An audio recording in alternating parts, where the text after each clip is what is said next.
Bonjour et hallo à toutes et à tous, ici Berlin. Friedrich Merz est depuis un mois à la chancellerie. Il a déjà beaucoup voyagé, beaucoup pris la parole, mais rarement un déplacement a été aussi attendu et une apparition devant les caméras aussi scrutée. Merz dans l'arène du grand cirque américain, sous les dorures du bureau ovale. Merz et Trump, deux mâles alpha de la politique mondiale, face à face. Ukraine, OTAN, droits de douane, guerre à Gaza, le chancelier allemand avait annoncé qu'il dirait clairement ce qu'il pense au président américain. Mais au bout du compte, devant les caméras, il a eu très peu la parole. Trump était très volubile, en mode monologue pendant presque 3/4 d'heure. C'était une scène étrange, mais sans scandale, c'est déjà ça. Bref, Merz a réussi son grand baptême du feu sur la scène internationale. Tant mieux, car à domicile, ce n'est pas si simple.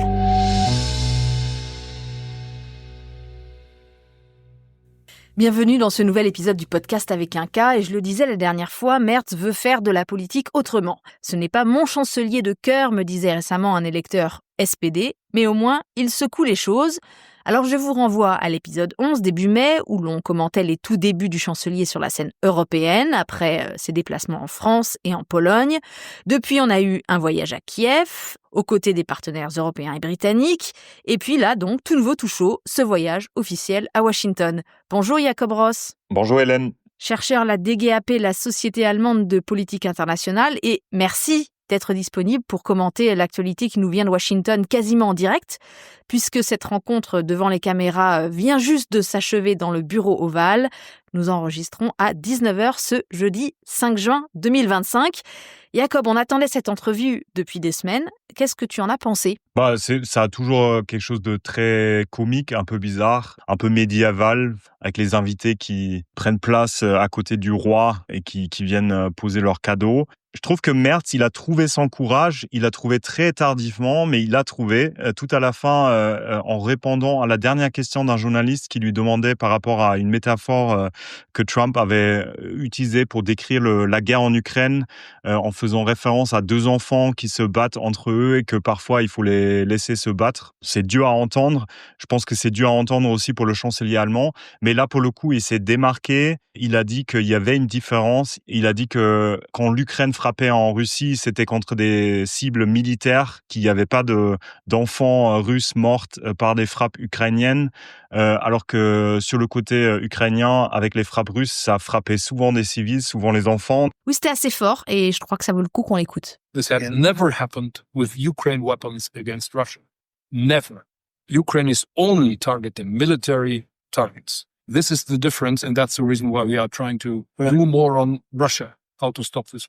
Il a sauvé son honneur, en quelque sorte, parce que pour le reste du temps, ça passait un peu pour un stage de découverte, enfin, un écolier qui était à côté de son maître de stage. C'était un peu humiliant, mais peut-être que c'était la bonne tactique, peut-être que c'était bien de ne pas faire l'héros, de ne pas faire le Zelensky, même si, on a tous respecté Zelensky en quelque sorte pour avoir contré Trump. Merz a choisi une autre tactique et je pense que ça a plutôt bien marché de ce point de vue-là parce que Trump avait vraiment l'air de passer un bon moment, il était de bonne humeur, il y avait beaucoup de blagues historiques. Ça m'a un peu marqué aussi sur la libération de l'Europe du nazisme. Bon, c'est des sujets qui s'apprêtent pas normalement dans ce contexte à des blagues, mais voilà, c'est Trump. Cela dit, j'ai trouvé que c'était plutôt bien joué de la part de Friedrich Merz d'évoquer le sacrifice américain en Normandie, au nom de la liberté en Europe. Et là, Trump, sur un ton un peu narquois, s'est empressé de rappeler que le D-Day, le 6 juin, c'était pas une bonne journée pour les Allemands, mais Merz est resté très serein. Il a rétorqué que c'était le début de la libération de l'Allemagne du joug des nazis, et donc au bout du compte que c'était effectivement une bonne chose. Bref, il n'est pas tombé dans le piège, en quelque sorte, du point Goldwyn, nous, les nazis, et vous, les héros américains. Et d'ailleurs, tout de suite, Trump a embrayé là-dessus, il a acquiescé. Oui, ça, c'est vrai. C'était réussi, ouais, tout à fait. Et c'est important parce que pour passer aux choses sérieuses, il n'a pas mis en question la présence de soldats américains sur le sol allemand. C'était un grand souci du côté allemand. Il s'est montré content et même impressionné par les nouvelles dépenses de défense, les 5%, dont 3%, 3,5% pour les dépenses militaires et 1,5% pour l'infrastructure qui ont été promis. Donc voilà. De ce côté-là, je pense que c'était plutôt réussi. Je pense que le chancelier peut repartir à Berlin avec un bon sentiment sur ce côté-là, au moins. Alors Friedrich Merz avait apporté des cadeaux, tu l'as dit, et notamment l'acte de naissance du grand-père de Donald Trump, un immigrant allemand aux États-Unis. Alors ça a bien plu au président américain, donc plutôt bien joué là aussi de la part de la délégation du chancelier d'avoir déniché ce document original. À part ça, Jacob, est-ce qu'on sait comment Merz avait préparé cette venue? Quand une journaliste lui avait posé la question, il avait dit qu'il faut laisser de la place à Trump. Bon, ça, il a vraiment réussi à le faire. Vraiment, Trump a eu beaucoup de place. C'est une question d'interprétation. On peut dire que c'est un peu humiliant. C'est vrai, en regardant ça en tant qu'Européen, Merz n'avait pas l'air très souverain, pour être tout à fait honnête. Enfin, c'était pas l'Europe souveraine qui était à côté d'un partenaire au même niveau. Mais encore une fois, peut-être qu'il a préparé une stratégie un peu plus psychologique pour le coup que politique, et ça semble avoir bien marché, donc on peut lui féliciter là-dessus, mais c'était parfois dur à regarder. Merci pour cette analyse dans le feu de l'action, Jacob, mais ensemble, je voudrais aussi qu'on revienne sur les jalons de politique étrangère que Merz pose depuis Berlin. Et tout d'abord, peut-être ce virage opéré vis-à-vis d'Israël, c'était le lundi 26 mai. Das, was die israelische Armee jetzt im Gazastreifen macht, ich verstehe offen gestanden nicht mehr mit welchem Ziel.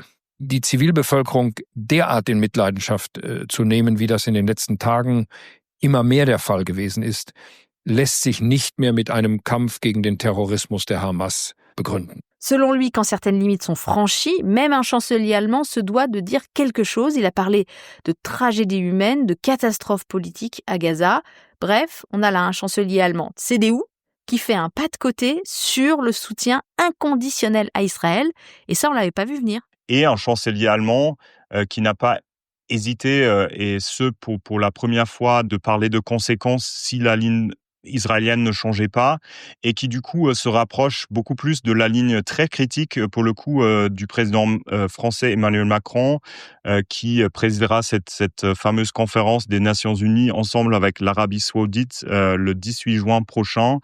Et sur cette question-là, on voit donc qu'il y a peut-être un rapprochement entre la France et l'Allemagne, une position européenne plus connue qui signifie des risques politiques pour Friedrich Merz, qui s'est exposé à une certaine critique en Allemagne, pour qui cette relation germano-israélienne est au cœur du dispositif de la politique étrangère. Merz ne remet pas en question la fameuse raison d'État qu'avait énoncée Angela Merkel. Il n'est pas question non plus pour l'instant de suspendre les livraisons d'armes à Israël, mais personne, je pense, ne s'attendait à tel propos de la part du chancelier. En plus, il faut raconter dans quel contexte ces phrases ont été prononcées. C'était lors du Forum Republica, ici à Berlin. C'est une sorte de festival sur la démocratie numérique. Moi, j'y étais, pile poil au moment où Merz prononce ces mots, et dans le public, c'était pas du tout des experts de politique étrangère, c'était plutôt des influenceurs, des jeunes start-upers, des spécialistes des algorithmes, des digital natives en quelque sorte. Et c'est le seul moment où le public spontanément a applaudi le chancelier. Ce virage sur Israël, qui est encore très discuté dans les cercles politiques allemands, il colle aussi à l'air du temps, au sondage. Il y avait quand même un peu une attente. C'est pour ça que Merz s'est lancé ?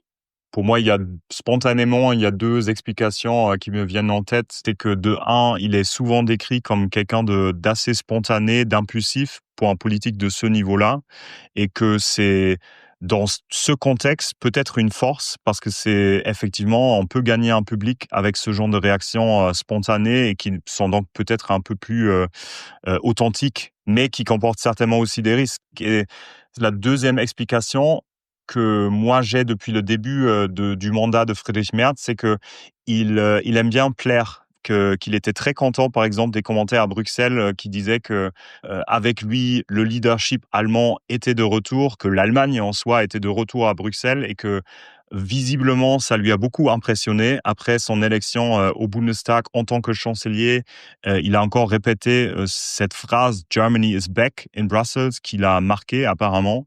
Et donc, je pourrais également imaginer que dans un contexte particulier, devant un public peut-être, comme tu le décrivais, de start-upers, de jeunes, c'était un commentaire qu'il espérait lui ferait peut-être un peu plus aimer que la ligne des derniers mois et années sur Israël et le combat de Tzahal contre le Hamas à Gaza. Lors de cette même prise de parole au Festival Republica, Merz a aussi annoncé que désormais les armes livrées en Ukraine par ses alliés pourraient être utilisées pour des frappes en profondeur sur le territoire russe. Ça a été interprété comme un feu vert indirect à la livraison des Taurus, mais en réalité, non. 2 jours plus tard, Zelensky était à Berlin et il est reparti sans ces fameux missiles allemands qu'il réclame depuis 2 ans. Donc sur le dossier ukrainien, au fond, on n'a pas eu cette grande rupture pressentie lors de la campagne électorale. En fait, les attentes étaient énormes vis-à-vis de Friedrich Merz. Effectivement, pendant la campagne électorale, pendant les premières visites, il s'est montré très ferme. Il a annoncé vouloir lever les restrictions géographiques sur les armes qui sont livrées à l'Ukraine ou de coproduire des missiles qui rendront des frappes dans la profondeur possible pour le côté ukrainien, des frappes un peu comparables finalement à ce qu'ont fait les Ukrainiens avec les drones contre les bombardiers stratégiques russes il y a quelques jours. Tout ça, c'était très attendu et très bienvenu dans l'opinion publique allemand, ukrainien et européen. Mais finalement, derrière, on se rend compte que les changements dans la réalité sont pas forcément là, que ça va prendre du temps pour changer, que par exemple la coproduction germano-ukrainienne sur des missiles à longue portée va prendre des années ou au moins des mois pour être montée, et que la politique étrangère allemande ne peut pas être changée du jour au lendemain. Alors je te rejoins complètement, il y a d'autres exemples qui le confirment, on va y revenir. Je retiens quand même quelque chose de très fort et de très nouveau. Là, depuis un mois, et tout particulièrement sur le dossier ukrainien, on entend et on voit un chancelier allemand qui maîtrise l'art de l'ambiguïté stratégique. On ne sait pas s'il va les livrer ces fameux Taurus, s'il le fait ou quand il le fait, et au fond, c'est ça qui compte dans le rapport de force avec Poutine. Oui, c'est vrai, et Merz l'a explicitement dit ainsi. Il a dit qu'il aimerait bien que cette ambiguïté stratégique, qui fait partie de la culture stratégique française depuis des décennies, et notamment sur la question nucléaire, qu'elle soit plus appliquée dans le débat politique allemand. On peut être d'accord avec lui et on peut dire que c'était pas très intelligent parfois de discuter toutes sortes de questions stratégiques et notamment liées aux livraisons d'armes aux Ukrainiens dans les talk-shows tous les soirs en Allemagne, que effectivement c'est des questions qui se discutent beaucoup mieux derrière des portes fermées parfois. Mais il y a une deuxième lecture peut-être un peu plus critique qui pourrait être que le chancelier se cache derrière ce concept d'ambiguïté stratégique et qu'en réalité, il n'y a pas de ligne claire, que le choix vis-à-vis des Taurus et d'autres systèmes d'armes n'est pas fait, que le chancelier a eu accès à des informations comme le suggérait Boris Pistorius, le ministre de la Défense, qui ont peut-être changé sa ligne depuis qu'il a eu accès à ce genre d'informations, mais qu'il ne veut pas changer de ligne publiquement et que du coup, il vient derrière cet écran de l'ambiguïté stratégique. Alors justement, sur Boris Pistorius, dont tu viens citer le nom, je l'avais volontairement écarté du précédent épisode avec tous les portraits de ministres parce que je pense qu'il est quand même déjà assez connu. C'est le seul ministre à avoir été reconduit d'un gouvernement à l'autre, malgré le changement de majorité, à son poste même, ministre de la Défense.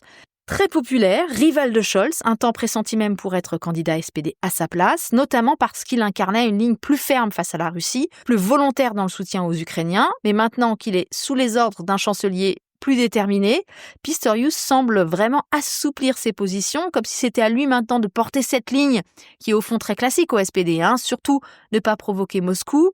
Et d'ailleurs, ça rejoint ce que tu disais sur le fait que la politique ne change pas du jour au lendemain. On a appris cette semaine, et ça a fait beaucoup de remous, l'arrivée auprès de Pistorius même au ministère d'un conseiller qui traîne depuis des années la réputation d'être un proche des réseaux du Kremlin.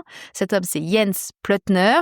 En tout cas, et ça c'est avéré, depuis 2022, il a fait partie de ceux qui ont toujours freiné, voire entravé la livraison de certaines armes aux Ukrainiens. Cette nomination récente de Jens Plötner, effectivement, elle est discutée dans cette lecture-là, dans le cadre de cette lecture de Pistorius. Plötner, qui était le conseiller en chef pour la politique étrangère de l'ancien chancelier Olaf Scholz, donc à la chancellerie, et qui vient d'être nommé secrétaire d'État à l'armement et à l'innovation, ce qui a provoqué beaucoup de réactions dans le débat public et notamment dans le camp de ceux qui sont des fervents soutiens de l'Ukraine et qui ont peur que la ligne pro-russe du passé au sein de la SPD, mais au-delà du SPD éventuellement, va regagner en force et peut-être donc de revenir sur des sur des bases et des lignes politiques qu'on pensait abandonner, on va dire, avec la Zeitenwende de 2022. Plötner, il était même déjà conseiller sous Merkel quand Frank-Walter Steinmeier était ministre des Affaires étrangères, un homme qui a toujours tendu la main vers Poutine, dans le dossier Nord Stream notamment, et le site Politico, qui a toujours de bonnes informations en interne, nous raconte les réactions très choquées en provenance d'employés du ministère de la Défense qui commentaient l'arrivée de Plötner en envoyant des émojis qui vomissent, donc ça va quand même très très très loin. Mais alors comme tu dis, il est sans doute pas le seul à Berlin. On peut par exemple citer Ralf Stegner du SPD aussi, dont on a appris qu'il avait encore eu des contacts semi-privés avec des représentants russes au mois d'avril. C'était lors d'un déplacement à Bakou, en Azerbaïdjan.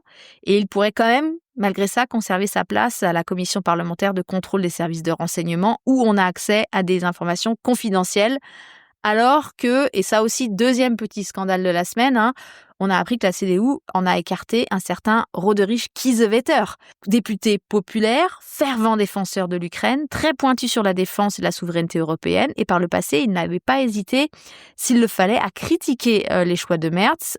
C'est intéressant de voir qu'il paye peut-être le prix de ce positionnement. Et je pense que c'est aussi intéressant d'un point de vue français, puisque depuis le début du mandat de Friedrich Merz, on est très enthousiaste à Paris sur les convictions européennes de Friedrich Merz et de son entourage, la volonté de rendre l'Europe souveraine.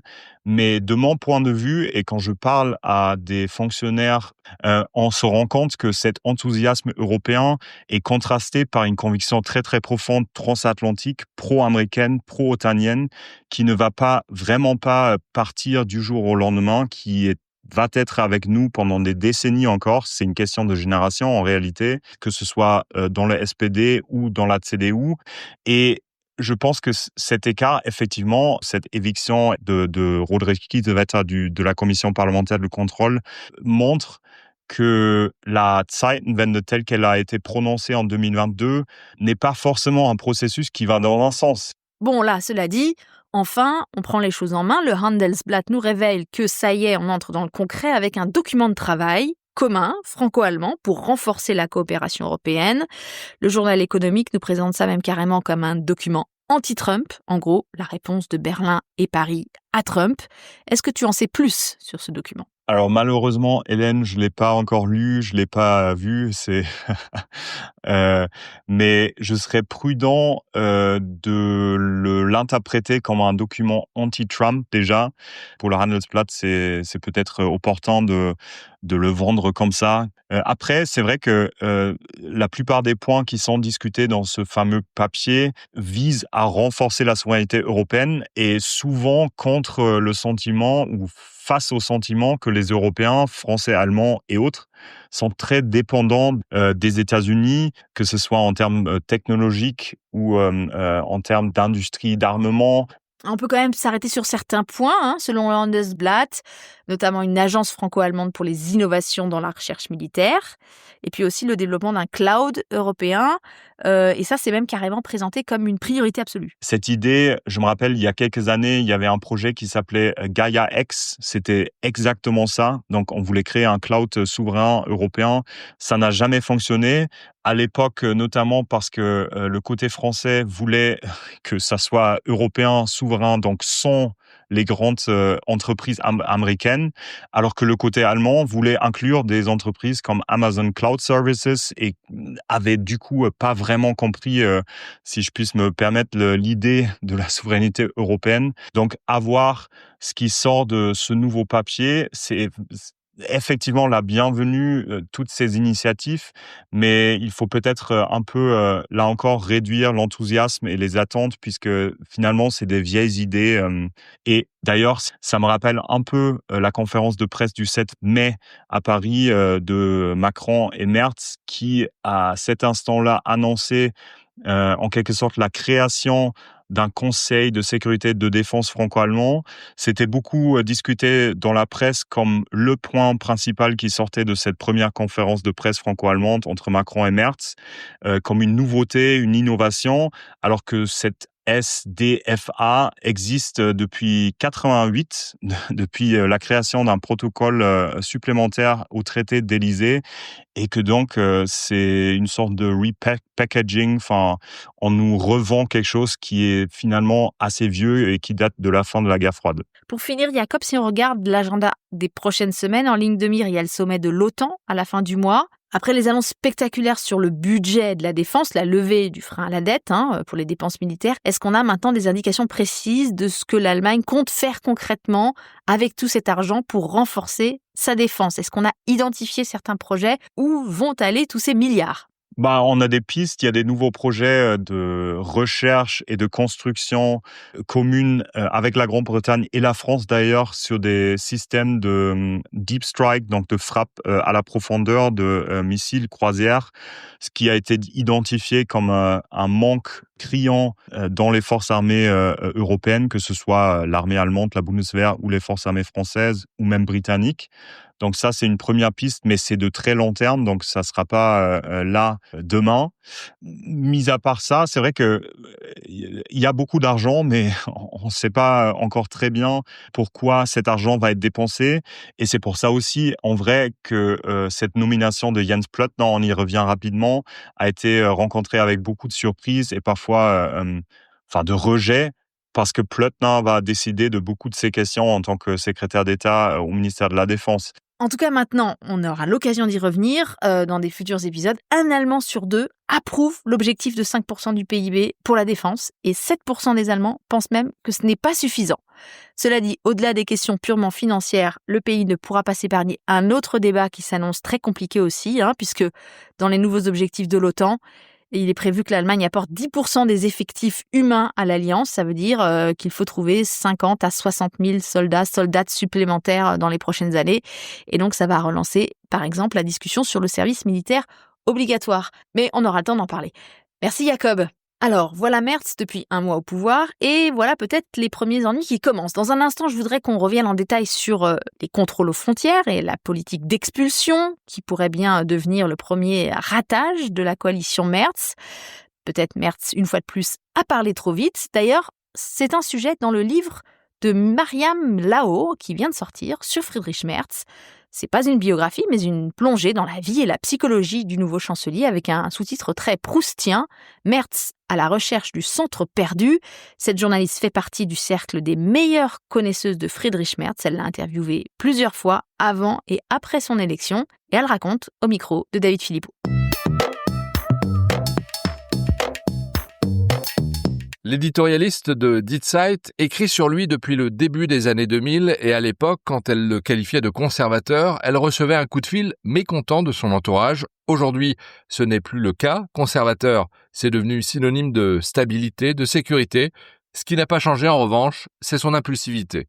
Le problème avec Merz, c'est qu'il fait souvent les choses sur un coup de tête, sous le coup de cette impulsivité. Et ensuite, il se retrouve à devoir les rectifier ou les retirer. Ça ne le sert pas, car ce n'est pas du tout ce qu'on attend d'un conservateur.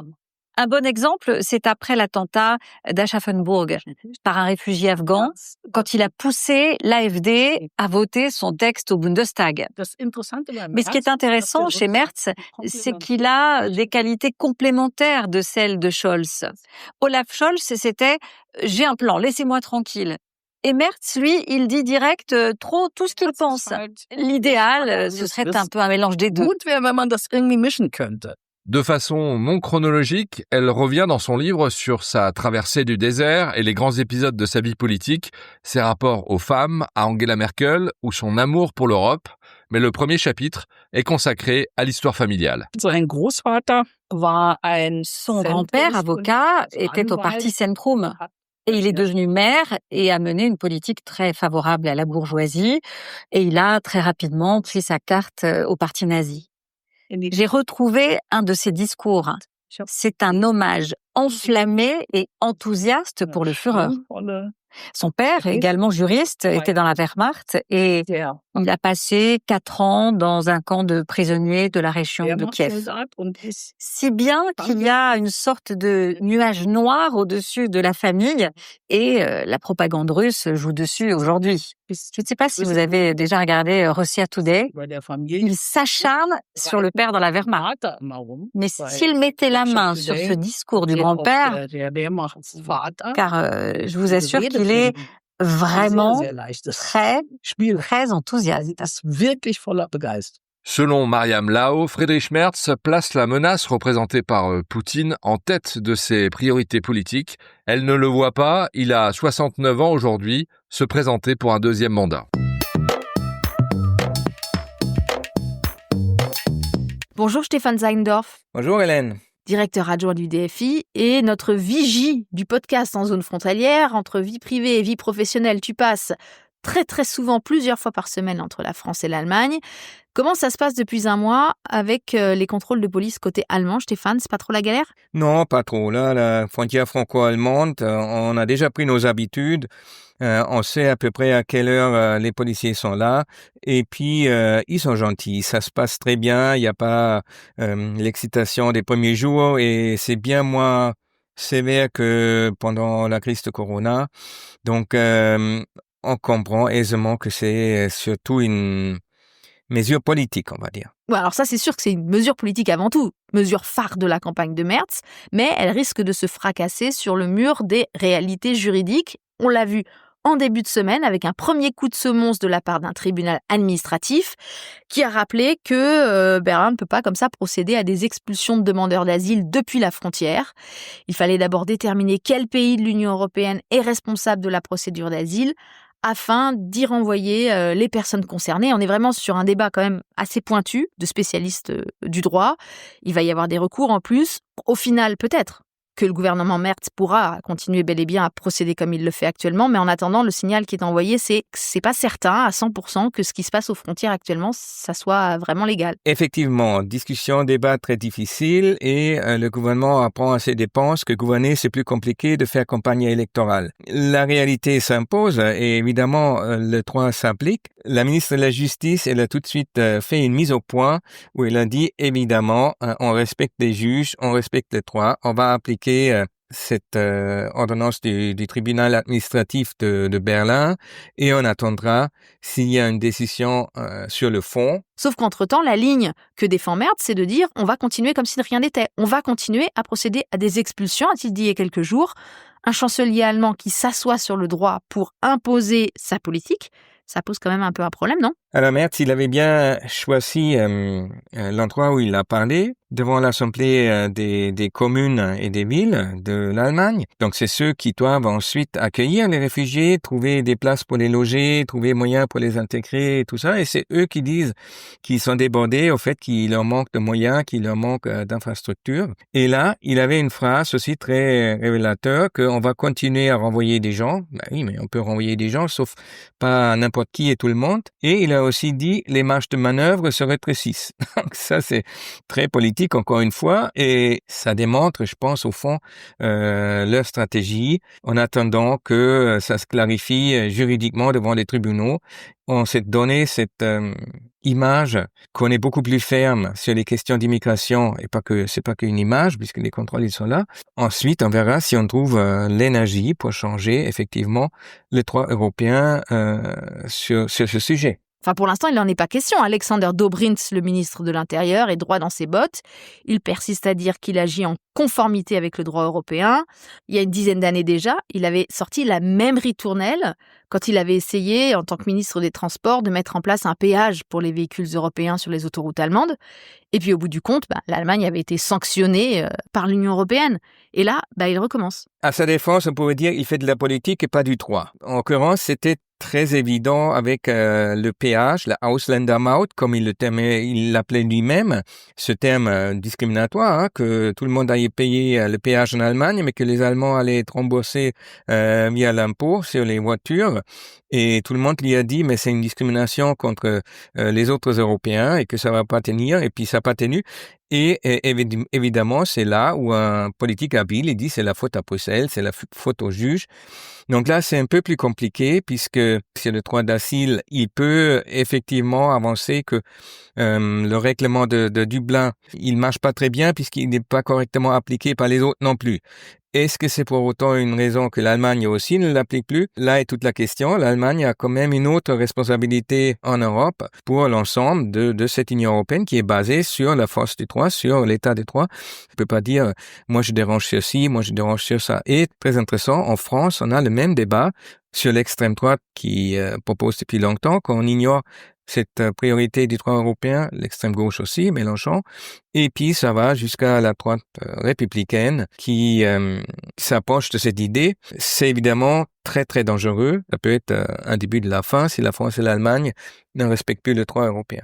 Oui, mais on nous dit ici que c'est conforme au traité de fonctionnement de l'Union européenne, le TFUE, et on nous brandit notamment un article, l'article 72, qui prévoit une sorte de clause d'exception. Il y a beaucoup de monde qui amène cet article maintenant et je suis pas sûr qu'il y a beaucoup de monde qui l'ait lu en fait. Les États membres, ils voulaient garder une petite clause de sauvegarde. Si l'État, il pense que il doit ne pas appliquer le droit européen pour pouvoir garantir la sécurité, l'ordre intérieur, il peut effectivement ne plus respecter ces dispositions, mais il doit les justifier. Et l'Allemagne, pour l'instant, n'a pas justifié. Jusque-là, le ministre de l'Intérieur, il a dit qu'il a pas évoqué cet article et il compte en quelque sorte un peu sur le délai que tout ça va prendre pour que peut-être déjà il y aurait moins de monde qui pose leur demande d'asile en Allemagne. Et ensuite, pour vraiment justifier un recours à l'article 72, il faudrait prétendre, démontrer que la situation leur échappe en quelque sorte et qu'ils doivent rétablir l'ordre en Allemagne. Et là, on est très très loin de ça. Oui, et c'est aussi en substance ce qu'a dit le tribunal administratif de Berlin. Vous pouvez agir de la sorte, mais il faut fournir une justification juridique, expliquer, démontrer pourquoi on est obligé de passer par cette mesure. Or, ça fait quand même 4 semaines maintenant que le gouvernement est aux manettes, et on se dit que c'est quand même fou, avec tous les juristes qu'il y a dans les ministères et les administrations allemandes, que personne n'ait pris le temps de préparer ce fameux document juridique, ou même que personne, en quelque sorte, n'ait pris au sérieux la nécessité de le préparer. C'est pas comme si le sujet était nouveau, qu'il fallait le monter dans l'urgence. Il a été question de ces expulsions pendant toute la campagne électorale. Elles ont été au cœur aussi des négociations de coalition. Mais là, le ministère de l'Intérieur se retrouve un peu pris comme un enfant, les doigts dans le pot de confiture, ou un enfant qui n'a pas fait ses devoirs. Il faut rattraper le faux pas, se justifier. Et là où ça m'interpelle, c'est que Dobrindt n'est pas le seul ministre allemand à se faire rappeler les règles du jeu européen. C'est aussi le cas de sa collègue ministre fédérale de l'économie et de l'énergie, Katharina Reiche, qui vient d'apprendre qu'elle va devoir revoir son projet de construction de 20 gigawatts de nouvelles centrales à gaz. Et moi, ça m'interpelle parce que on a affaire à un gouvernement qui sans cesse insiste sur l'ancrage européen de l'Allemagne. Or, sur 2 domaines absolument centraux, que ce soit la politique migratoire ou la politique énergétique, on voit que l'Allemagne essaye de pousser un petit peu une politique en solitaire.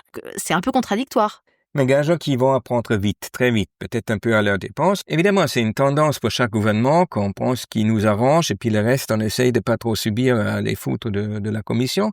Mais je crois là, en état, ils pèsent leur balance et ils comprennent s'ils veulent jouer ce rôle et d'une Allemagne plus impliquée dans les affaires européennes et aussi l'Allemagne ensemble avec la France notamment face aux grands défis, il faut prendre des choses en main et ça veut dire jouer le jeu européen.